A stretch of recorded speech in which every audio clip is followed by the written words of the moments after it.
Ku tiyisisa ka swihehlo holobyenkulu wa Western Cape Alan Winde ehenhla ka Albert Fritz swi te endzhaku ka vhiki ku yimisiwe nyana entirhweni holobye wa vuhlayiseki bya vaaki uri u tivisiwe hi ta swihehlo leswi hi huku lembe leri nga hundza kambe a yimele mapapila yo hlambanya kusuka eka timbhoni lama anga makuma hi Sunguti Fritz anga si yimisiwa entirhweni.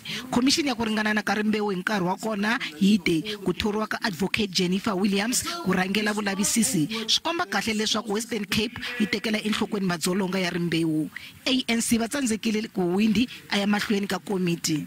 Up until now, the Premier has not appeared before any standing committee of the legislature, neither the Community Safety Standing Committee or the committee dealing with matters concerning the Premier. From the ANC side, we've asked for the terms of reference for this investigation to be made public, and even yesterday the DA refused to convene a meeting where the Premier could come and talk about what the terms of reference are.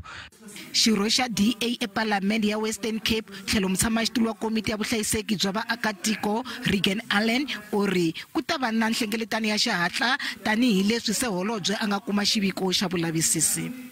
Once the facts has been established through the independent investigation which was urgently launched by the Premier, then the Premier will account for his decision regarding the suspension of MEC Fritz. However, without the facts, a briefing by the Premier may lead to wild speculation which could cause more harm and trauma to those involved.